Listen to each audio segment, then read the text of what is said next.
They declared me unfit on a Tuesday morning, not because I forgot my name, not because I wandered into traffic, but because I asked one simple question at the dining table.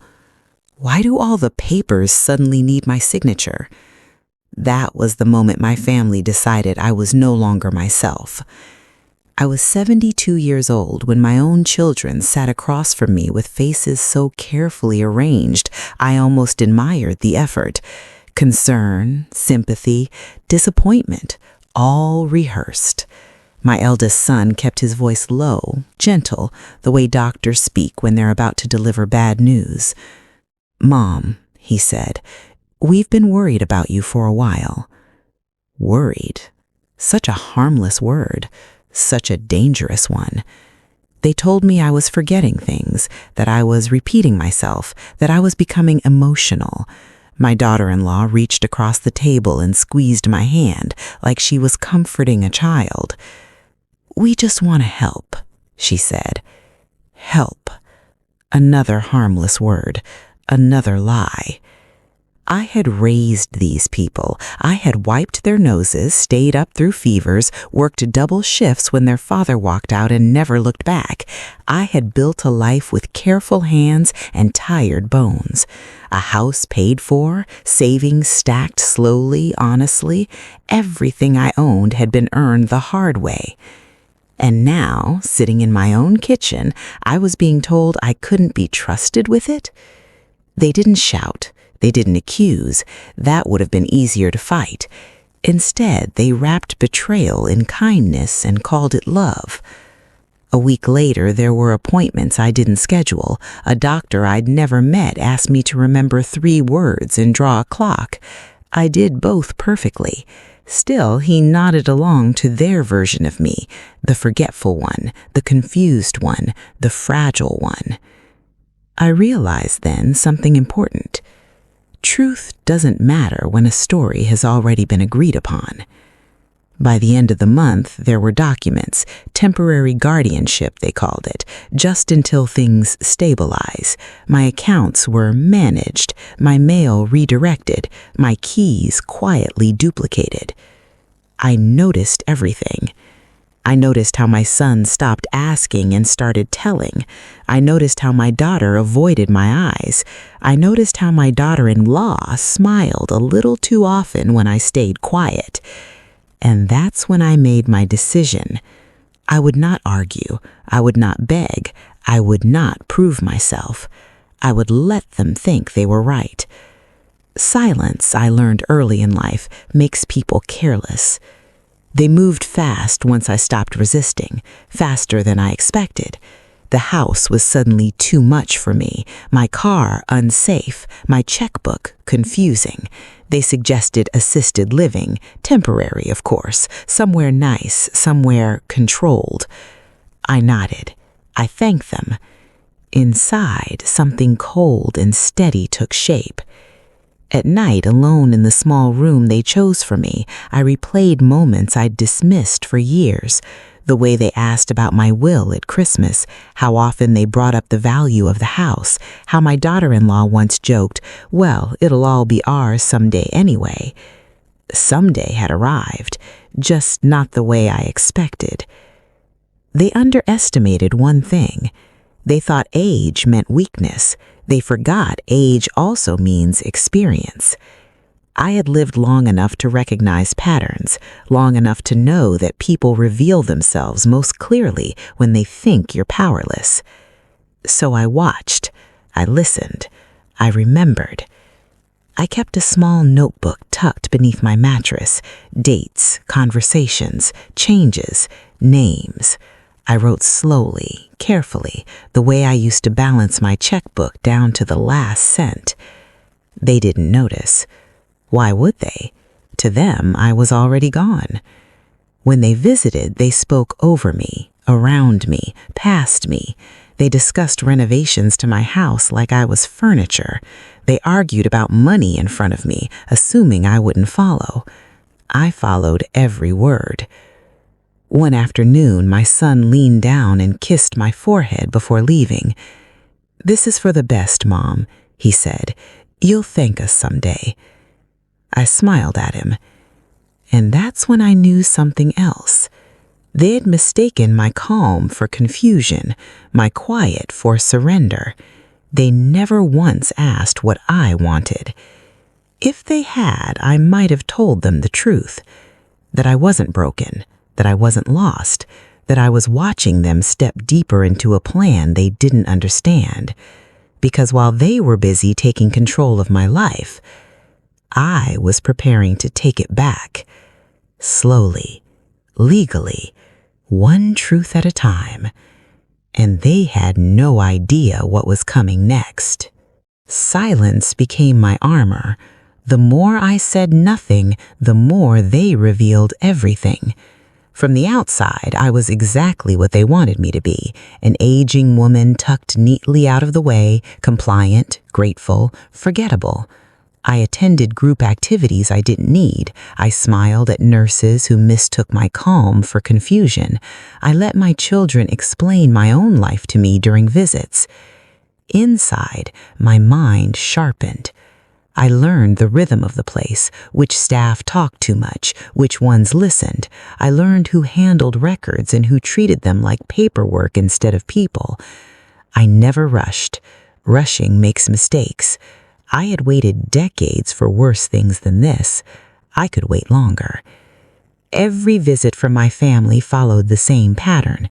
They arrived confident, relaxed, victorious. They talked about bills they'd paid with my money, repairs they'd approved without asking, a new family plan for the future, always spoken like I wasn't part of it. My daughter-in-law loved using the word we. We thought it made sense to refinance. We decided the car wasn't safe. We're just trying to protect you. Protect me from what? My own life? I nodded. I let my hand shake a little when I reached for my tea. Not too much, just enough. People believe what they expect to see. What they didn't know was that I had begun making friends, real ones. A former paralegal who volunteered twice a week, a retired accountant whose wife lived down the hall, people with sharp eyes and quieter voices than mine, people who noticed things. One afternoon, while my family argued over lunch reservations right in front of me, the paralegal leaned close and whispered, "You're very aware, aren't you?" I met her eyes, held them, didn't smile. "Yes," I said softly, "I am." That was the first honest word I'd spoken in weeks. She didn't gasp, didn't pity me. She just nodded, the way professionals do when they finally understand the problem. From that moment on, everything changed, but carefully, nothing sudden, nothing dramatic. I asked questions disguised as confusion, requested copies of forms so I could remember, mentioned old friends who were lawyers, then shrugged it off like a mistake. My son grew irritated. My daughter grew nervous. My daughter-in-law grew sharper. That's when I knew I was getting closer to the truth. They had filed for guardianship faster than they admitted, claimed urgency where there was none, used selective medical opinions, omitted evaluations that didn't support their case. Not illegal, just convenient. And convenience is always where guilt hides. At night, I added more pages to my notebook. I wrote about conversations, about bank statements that didn't match explanations, about decisions made for me that benefited everyone else far more than they benefited me. I remembered something my mother told me back when I was young and thought betrayal only came from strangers. If someone rushes you while smiling, check your pockets. They had rushed me. I asked to see my will. My son hesitated. Too long. "He thinks it's been updated," he said. Updated. Without me. That night I didn't sleep. I lay there listening to the quiet hum of the building and felt something I hadn't felt since my children were small and depended on me for everything. Clarity. They thought this was about money. It wasn't. It was about erasing me while I was still alive. And I would not let that stand. I requested a new evaluation, calmly, politely, with witnesses present. I asked for it in writing. The staff documented everything. The paralegal watched closely, said very little, and smiled at exactly the right moments. My family panicked. Not loudly, not openly, but in the small ways people do when control starts slipping. Missed calls, defensive explanations, too many reassurances. "You don't need to worry about any of this, Mom," he said, his voice tighter than before. "Just rest." I rested. I rested while gathering evidence. I rested while they made mistakes. I rested while they underestimated an old woman who had balanced a household alone for 30 years. They never noticed when I stopped signing things immediately, never questioned why I asked for time, never wondered why I asked for explanations I already understood. They were too busy celebrating. They thought the hardest part was over. They were wrong. Because guardianship, I learned, is not a finish line. It's a trail, and trails leave footprints. By the time they realized I was following them, they were already too deep to turn back. I closed my notebook one night and placed it carefully beside my bed. My hands were steady. My heart was calm. The plan was no longer forming. It was ready. And all it needed now was patience. Just a little more silence. Patience changes people. It softened my family into carelessness and sharpened me into something precise. The second evaluation came back clean, clear. No cognitive decline, no confusion, no impairment. The doctor was thorough this time, asked real questions, listened to real answers, took his time. My son skimmed the report like it was written in another language. "This doesn't change anything," he said too quickly. "The guardianship is already in place." That was when I saw it. Fear.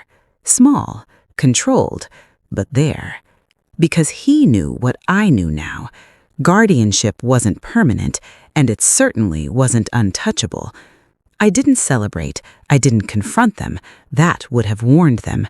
Instead, I leaned further into the role they'd written for me. I apologized for causing stress, thanked them for everything they'd done, told them I was tired. They believed me again. People always do when the story returns to the version they prefer. What they didn't know was that every conversation was now documented, every decision traced, every dollar moved, logged, and explained, or not explained, which was even better. The retired accountant down the hall showed me how to follow the money, slowly, patiently. We discovered transfers labeled reimbursements, repairs charged twice, a loan taken against my home under the guise of maintenance. Legal? Barely. Ethical? Not even close. One afternoon, my daughter finally cracked. "I don't understand why you're suddenly making things difficult," she said, her voice sharp with something close to guilt. "We're doing all of this for you." I looked at her then. Really looked. She wouldn't meet my eyes. That told me everything. "I know," I said gently. "That's why I'm being careful."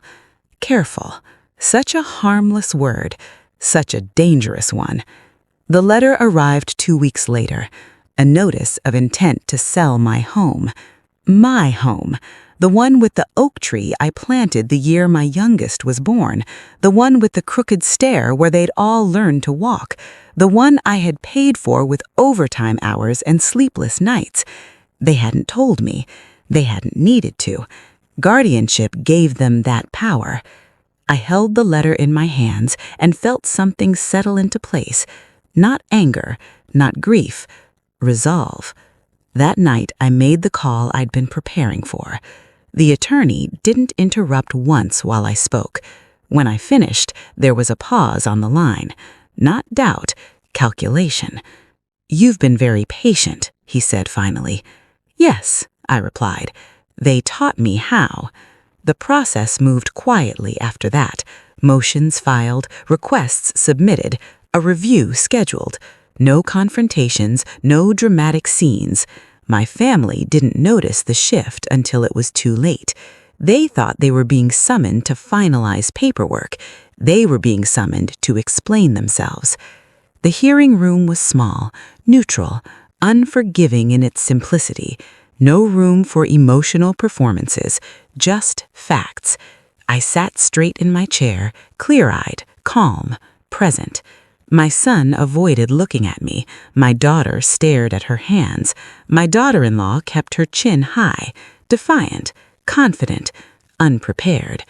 The judge asked questions. I answered mine easily. Then came theirs. Why hadn't they disclosed the second evaluation?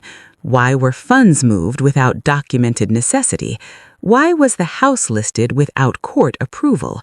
Their answers tangled, voices overlapped, justifications crumbled under their own weight. Silence filled the room. This time, it wasn't mine. The judge leaned forward. "Mrs. X," he said to me, "do you understand the nature of these proceedings?" "Yes," I said. "Do you feel you are capable of managing your own affairs?" I didn't rush. "I always was," I said quietly. "I was just never asked." The ruling didn't come that day. Justice rarely rushes. But something important happened instead. Control shifted. Restrictions were placed. Accounts frozen. Decisions paused. For the first time in months, my family looked at me not as a burden, but as a problem. And problems require solutions.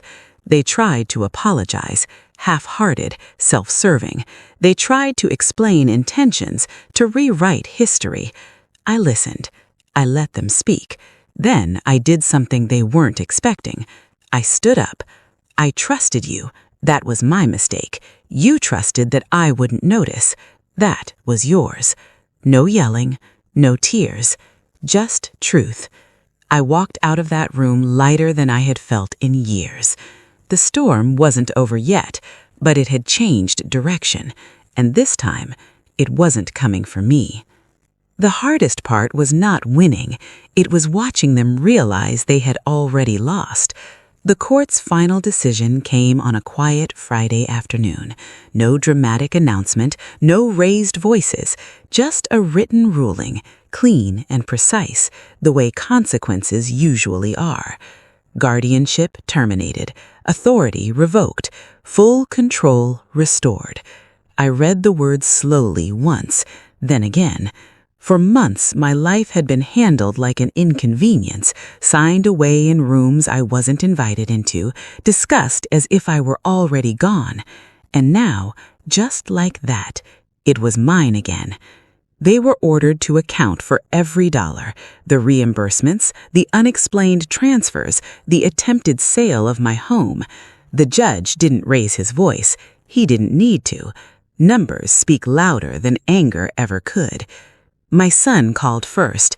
He sounded small, careful. The confidence was gone. "Mom, maybe we should talk."